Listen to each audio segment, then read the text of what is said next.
Hey, what's up? What's going on? Welcome to English with Dane, a podcast designed to improve your English. As always, I'm your host, Dane, and you can find me on Instagram at English with Dane. If you want a full transcript of this and all future episodes, send me a message, and if you don't use Instagram, send me an email at englishwithdane@gmail.com.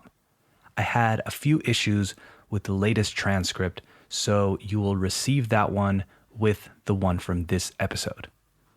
So, I got a cat. Well, we got a cat. We adopted a little kitten, and I must say, I'm very excited about this new change in my life. I know some of you are thinking, hey, that's not a big deal. You got a cat. Yes. And in a way, you're right. But I've never had a cat, and it's been years and years since I had a pet, so I like making it a big deal.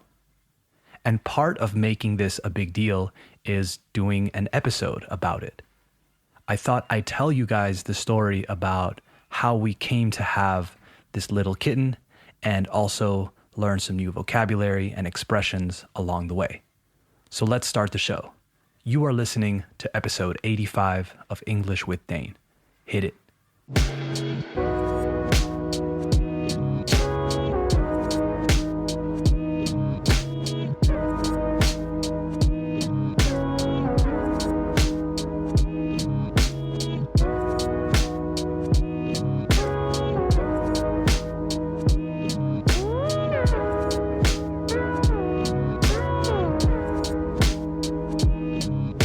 Okay, we have officially started the show, so let's get into it. So on Monday, I was sitting at my desk working when my girlfriend comes over and says, hey, look at these kittens that are up for adoption, that need a home, right? She shows me a picture of 3 kittens in a box, and of course, they were the cutest things you've ever seen. Now, my girlfriend and I had been talking about adopting a cat for a while. And we never actually took the leap, right? We never actually pulled the trigger.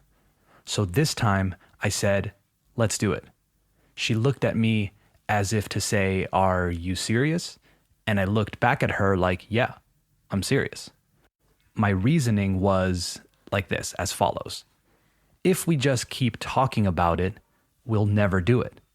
We'll just keep on daydreaming about how great it would be if we had a cat.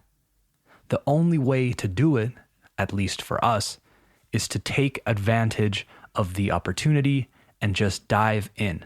Just go for it, and we'll learn on the fly, or as we go. Before I continue the story, though, let me give you some background about pets in my life. I've never had a cat. I've always been a dog person. My family has had several dogs in the past. We've had a boxer, a Labrador, a beagle, and maybe some other ones when I was really young, so I don't remember. My point is that I've always considered myself, like I said before, a dog person. I always said, nah, I wouldn't want a cat. No querría un gato. They're boring. They're too independent. They're not affectionate, and all the other classic things we say about cats. But then I met a wonderful, playful, and funny cat called Louis. Shout out to Louis. Before my girlfriend's parents lived in Portugal, they lived here in Madrid. They didn't have any pets. They were against it in a way. Not that they don't like animals, because they do, but it was just a matter of, well, you know, another thing to think about, another thing to consider, to tend to, etc. Anytime my girlfriend or her sister or her brother tested the waters by talking about getting a cat or a dog, those talks were quickly shut down.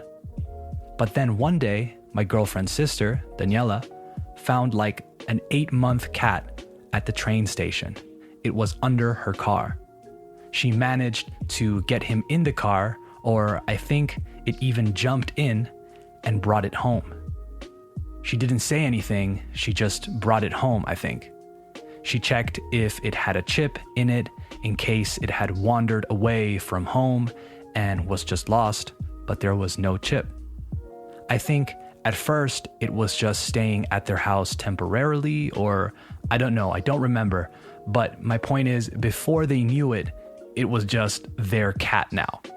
And now they love him to death. He's fun to play with, he enjoys human contact, and he's just really nice to have around. This cat changed my mind about cats in general. I just needed a good example of one. And that's really what it is. People that don't like cats just haven't been around the right cats. Part of the research I did in preparation for adopting this kitten was about the misconceptions that people have about cats.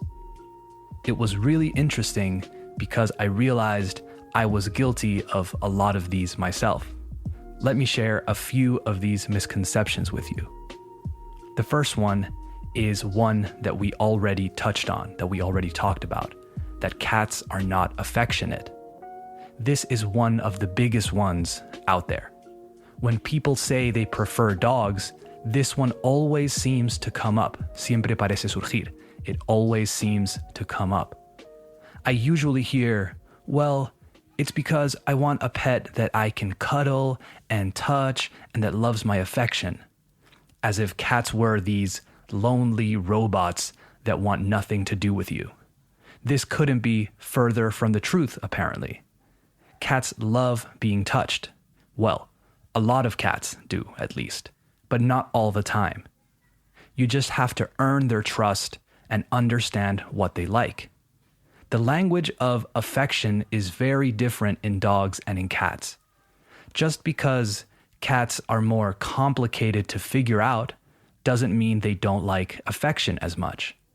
Once you figure it out, it can be very rewarding. Cats are cool because they have moods, estados de ánimo.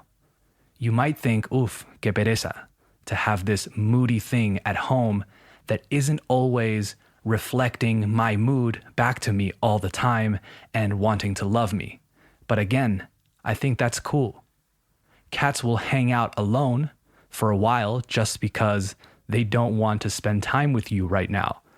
And maybe some people don't like that. I get it. But I think it can be refreshing. Their independence is also a break for you too.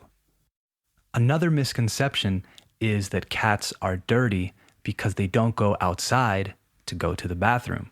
But the consensus among cat experts is that there aren't a lot of dirty cats, mostly just dirty cat owners.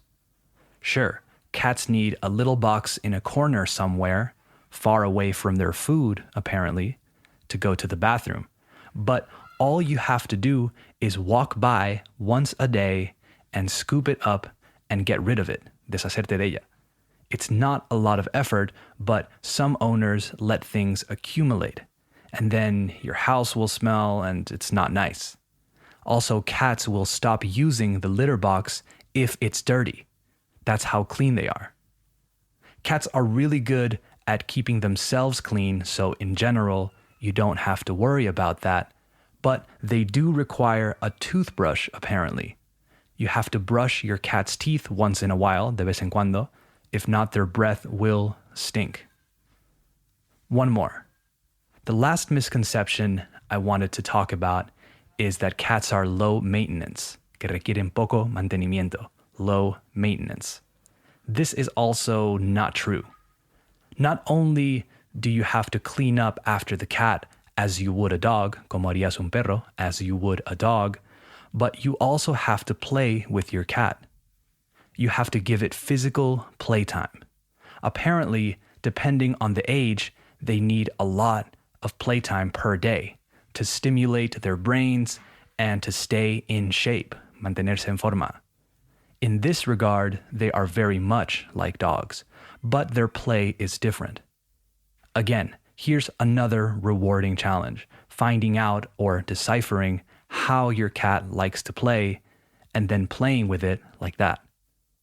You have to keep challenging them, apparently, but also rewarding them when they do things right. They respond very positively to positive reinforcement. So talking to them nicely, giving them affection, treats, etc. So again, they are very much dog-like in a way. They're more complex, but also maybe more interesting. So I think it's worth spending time around some nice cats and observing them and understanding how their brains work because it's really fun. Okay, let me get back to the story. Sorry, I get sidetracked. So my girlfriend contacted this girl, the one with the kittens, and let her know that we wanted one of the cats. She asked us if we were sure, and we said yes. I guess we were sure.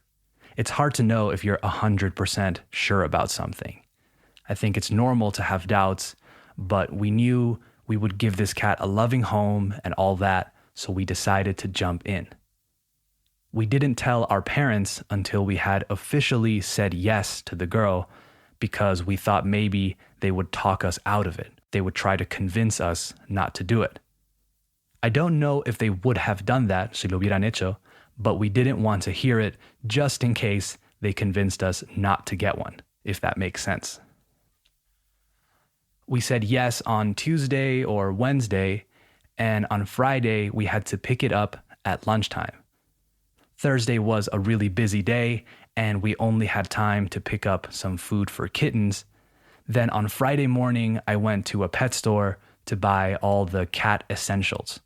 A little cage to transport it, a litter box for it to go to the bathroom, a bed for it to sleep on, a few toys, a scratching post, and a bowl for its food. And a few other things I can't remember. I also watched a million cat videos on YouTube, read things on cat blogs, and I figured we were ready. So we went to pick it up, and we didn't realize how small it was. It's 6 weeks old, but it's so tiny you almost don't want to touch it because you think you're going to hurt it. They gave us some special milk and a syringe, una jeringa, to feed the cat in case it wanted milk. Now I was thinking, is it too young to take it away from its mother, maybe? But apparently the mother wasn't doing so well and had stopped feeding them. So that's why they were looking for homes. It was actually a bit intimidating receiving this little thing that you have to take care of. But at the same time, it's been very exciting so far. It's only been a few days, but it's been awesome. I'm excited for this journey as a #catdad. No, just kidding. I know it's nothing like being a dad. I won't fall into the trap of telling people, yeah, oh my God, it's like my baby. Because it's not a baby, it's a cat. I'm aware. So those of you with kids, don't write to me and tell me it's nothing like having a baby because I know. Anyway, that's the show for today. Oh, thanks for all those name suggestions. A lot of interesting ones. I'll share some of the responses on Instagram so you guys can see my favorite ones. Also, I was thinking of putting up an Instagram post with the vocabulary from this episode. Let me know if that's something you would like so you have a place to store it, a place to keep the new vocab. Okay, support English with Dane by following the show on Spotify, Apple Podcasts, or wherever you listen, as well as on Instagram for quizzes and extra content. All right, talk soon. Bye-bye.